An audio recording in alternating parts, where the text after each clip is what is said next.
அந்த அந்த சயின்ஸ் தான் யாருக்கும் புரியல. பிரமிடுக்குள்ள வரையில பியூர் ஆக்ஸிஜனா நிறைய வருது. அந்த ஆக்ஸிஜன் அது கீழ உட்கார்ந்து இருக்கையில நமக்கு கிடைக்கக்கூடிய சுவாசிக்கையில போகக்கூடிய காற்றுல கார்பன் டை ஆக்சைடு இருக்கு, ஆக்ஸிஜன் இருக்கு, நைட்ரஜன் இருக்கு, ஹைட்ரஜன் இருக்கு, ஹீலியம் இருக்கு. நமக்கு இன்னும் ரேர் நிறைய இருக்கு. உலகத்துல நிறைய இருக்கா இல்லையாங்கிறது இல்ல. நீங்க சுவாசிக்கிற காற்ற விரைமண்ணாம இருந்தாலே போதும். அந்த 22% போதும் தான். பிரமிடுக்குள்ள போதா கூட கிடைக்குது. அது போக இப்ப நிறைய எக்யூப்மெண்ட்லாம் வைக்கிறாங்க. ஆக்சிஜன் ஜெனரேட்டர்னு. ஆக்சிஜன் ஜெனரேட்டர்லாம் வேணாம். நீங்க படுக்கிறதுக்கு மேல ஒரு பிரமிட படுத்தா அதான் ஆக்சிஜன் ஜெனரேட்டர். நான் இந்த முன்னாடி ஒரு அம்மா பேசினாங்க இல்லையா, நம்ம செஞ்ச பாப புண்ணியம் தான் இந்த பிறவியோட பலன்னு. அந்த போன பிறவியில செஞ்ச பாவ புண்ணியத்துக்காக பிறந்திருக்கோம் இல்லையா, அந்த பிறவியில இந்த பிறவியில நாம் வளர வளர புண்ணியம் பண்ண அந்த பாவங்கள்லாம் அழுதுகிட்டே வருது. அதனால 10 வருஷத்துக்கு ஒருக்கா அந்த லக்னம் மாறிக்கிட்டே இருக்கு. திருமணம் அப்படிங்கிறது ஒரு மனித வாழ்க்கையில நடக்க வேண்டிய முக்கியமான ரொம்ப நாள் வரைக்கும் அன்பாவோட வாழ்றோமா, கணவன் மனைவி சந்தோஷமா வாழ்றோமா, இல்ல சண்டை போட்டுக்கிட்டே வாழ்றோமா, இல்ல சீக்கிரமே 2 பேரும் பிரிஞ்சிடறோமா, இதெல்லாம் இயற்கை. அது இயற்கையை பார்த்துக்கணும். நீங்க அதை டிசைட் பண்ணிக்கிட்டு இருக்கீங்க.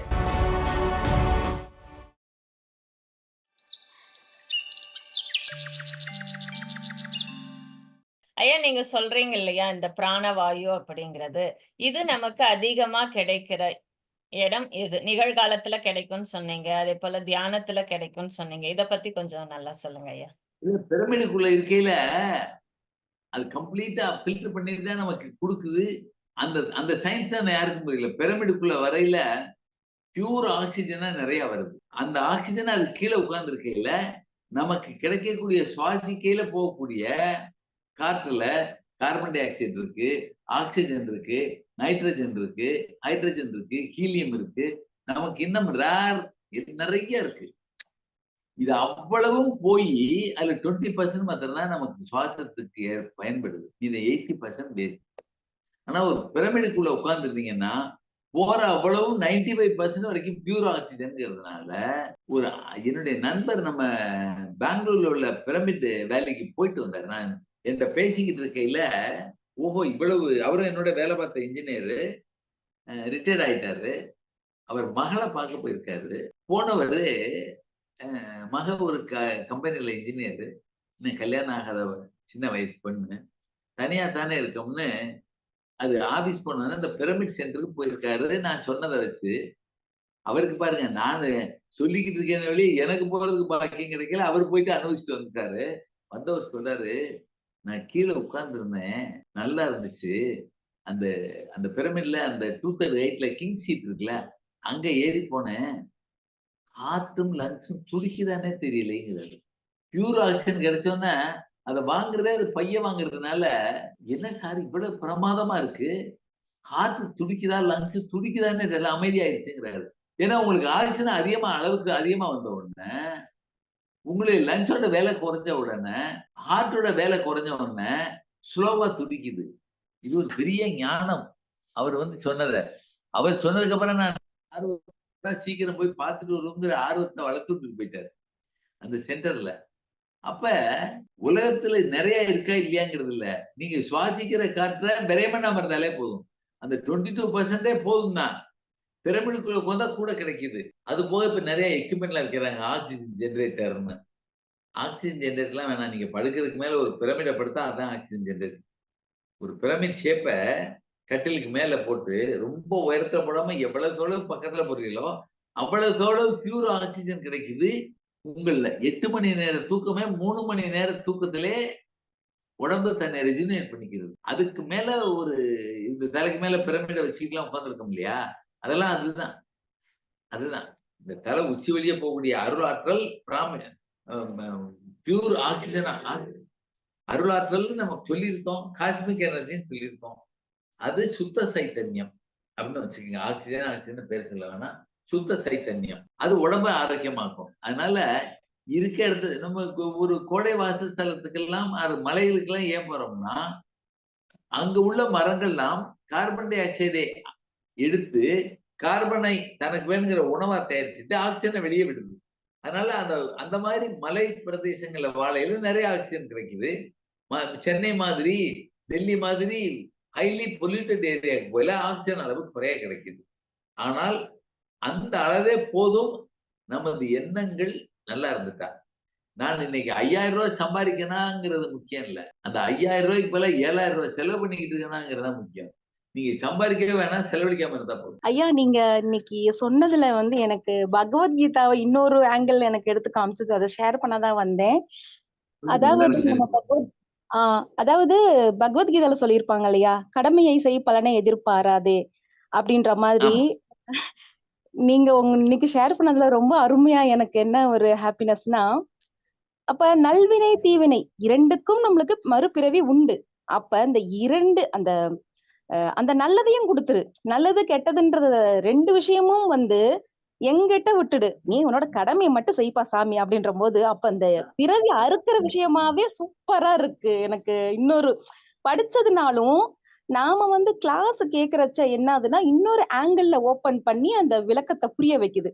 ரொம்ப அருமையா இருந்துச்சுங்கய்யா. அதுதான் அருமை.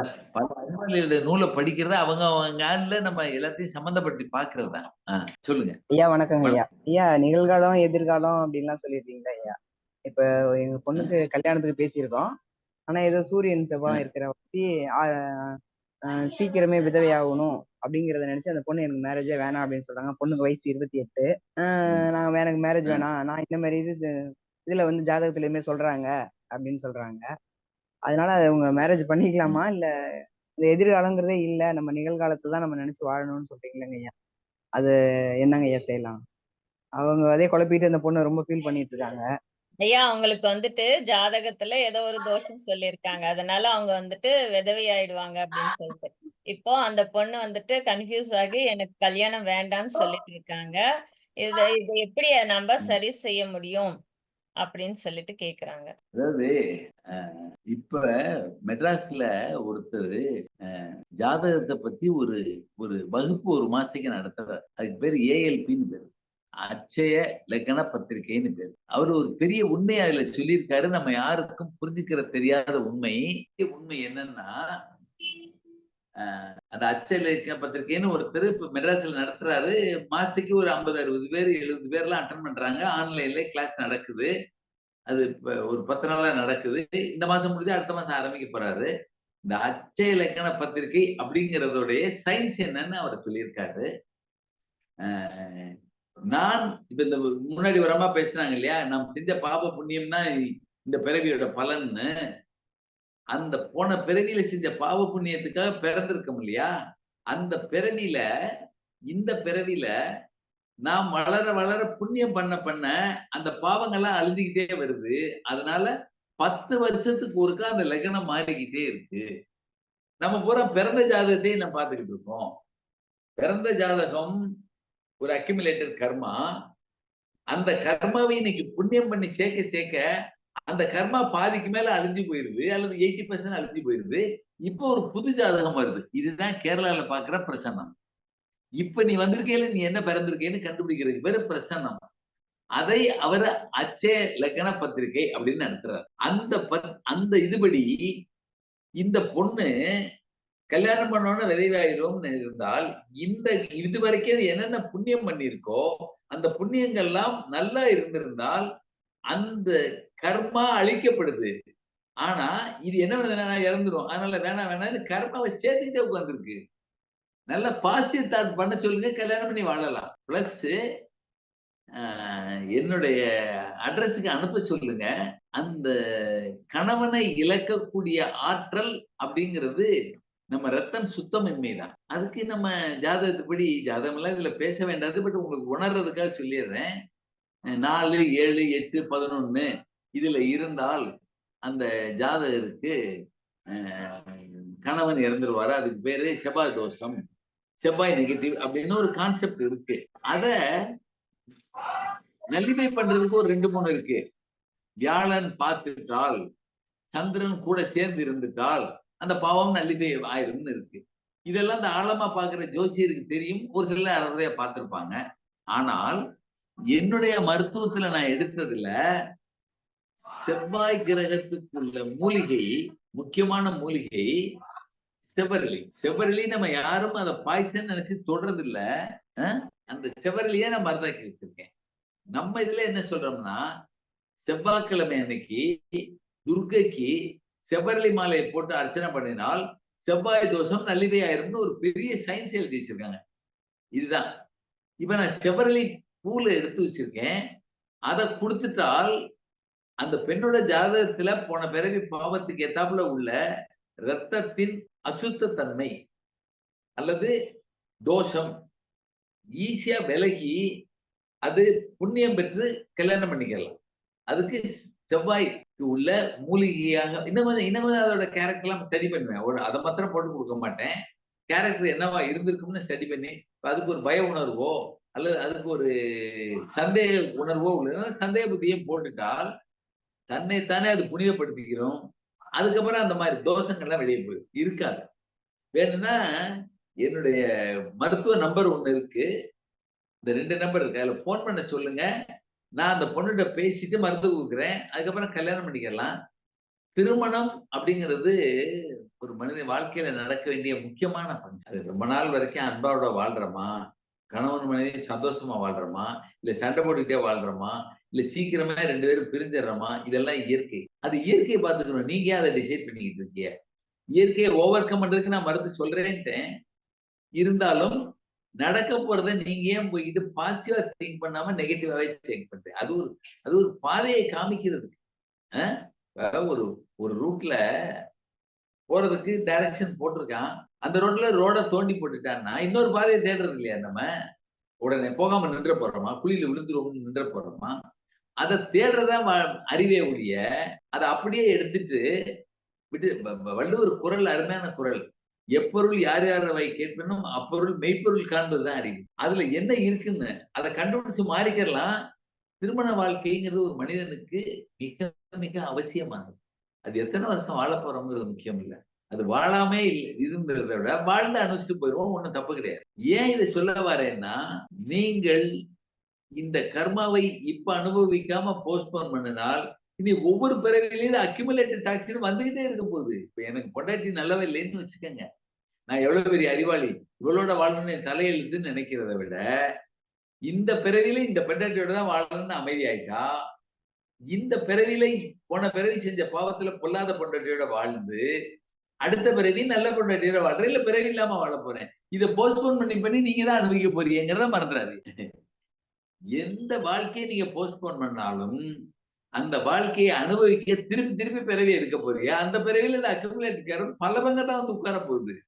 அதனால நீங்க நினைக்கிற மாதிரி ஜாதகம் ஒரு வழிகாட்டி தானே ஒழிய உங்களை பயமுறுத்துறது இல்லை. அதை விட்டுருங்க. தேங்க்யூ ஐயா, தேங்க்யூ ஐயா. லாஸ்டா ஒரே ஒரு கேள்வி. தியானம் செய்யறப்போ ஒவ்வொரு நாள் தான் எண்ணமற்ற நிலை அப்படிங்கிறது வருது, சில நாட்கள் வரமாட்டேன்னுது. இதுக்கு என்ன செய்யணும் அப்படின்னு கேட்டிருக்காங்க ஐயா. என்னது? தியானம் செய்யும்போது மனம் எண்ணமற்ற நிலை அப்படிங்கிறது ஒரு சில நேரத்துல தான் வருது, நிறைய நேரம் வராம நிறைய தாட்ஸ் வந்துட்டே இருக்கு அப்படின்னு கேக்குறாங்க. அந்த தாட் வர்றத பத்தி நீங்க கவலைப்பட வேணாம். ஏன் வருதுன்னா அந்த தாட் எல்லாம் உங்களோட பதிவான விஷயங்கள் தான். ஒரு செல்போன் வச்சிருக்கேன்னு வச்சுக்கிருவோம். ஒரு செல்போன்ல ஒரு நம்பர் உங்களுக்கு வேணாம், ஒரு ஃப்ரெண்டோ அல்லது தேவையற்ற நம்பரோ தப்பா இருக்குன்னு வைங்களேன், அதை அழிக்கணும். என்ன பண்ண போறீங்க? அந்த நம்பரை தேடி எடுத்து ஸ்கிரீனுக்கு கொண்டு வந்து அதை செலக்ட் பண்ணி அதை டெலீட் கொடுக்கணும். இதுதான் நடக்குது அங்க. நீங்க தியானம் பண்ணையில வேற தாட் வந்தால் தியானத்தை விட்டுட்டு போவேனா, அந்த தாட் எல்லாம் எப்படி உங்க செல்போன்ல தேவையில்லாத ஒரு நம்பரை அழிக்கிறதுக்கு அழி அப்படின்னா போயிடாது. அது ஸ்கிரீனுக்கு கொண்டு வந்து டெலீட் கொடுத்தாதான் அழியும். அந்த கான்செப்ட் தான் உங்க இதுல வேற தாட் வருது. ஒவ்வொரு தாட்டுல 1000 தாட்டு, நீங்க 1,00,000 தாட்டு இருந்தா 1,00,000 தாட்டு வந்து அழிஞ்சதுக்கு அப்புறம் தான் உங்க தியானம் முழுமை பெற போகுது. அதனால பண்ணாம இருக்க வேணாம். பண்றது ரைட்டு, பண்றதுதான் சரியான வழிமுறை. வர்றதுன்னு விட வேணாம். ரொம்ப நல்ல எக்ஸாம்பிள் ஐயா. ஸ்கிரீனுக்கு வந்த பின்னாடி தான் அதை நம்ம டெலீட் பண்ண முடியும். ரொம்ப நல்ல எக்ஸாம்பிள். அது பின்னாடியே போகாம இருந்தீங்கன்னா அழிஞ்சிட்டு போயிடும் அது.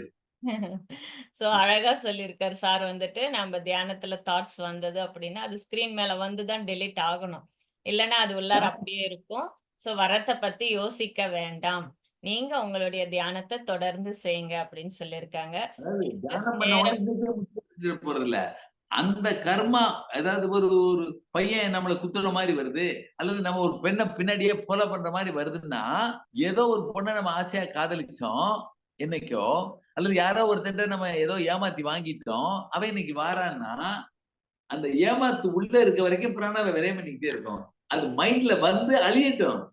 அப்பதான் இனிமே அந்த ஒவ்வொரு கர்மாவா நம்மளுடைய பிராணாவை விரயம் பண்ணதை நிறுத்துது. அதனால தியானம்ங்கிறத நீங்க செய்யணும். அவ்வளவுதான். தியானத்துல எதையும் நினைக்காம இருக்கேங்கிறது இல்ல. நீங்க பாட்டுக்கு இருங்க, வர்றதெல்லாம் தானா ஓடுறத வேடிக்கை பாருங்க, தானா அழிஞ்சிட்டு போயிடும். அதை போய் மறுபடியும் சேவ் பண்ண பாக்காதீங்க. சூப்பர் ஐயா. அந்த தியானம் பண்ணையில வேற வேற தாட் வருதுன்னா, அதுதான் தியானம் நல்லா வருதுன்னு புரிஞ்சுக்கங்க. தேவையில்லாத அழிக்கப்படுது. ரொம்ப அழகா சொல்லியிருக்கீங்க சார். ரொம்ப ரொம்ப நன்றி. நன்றி. வணக்கம்.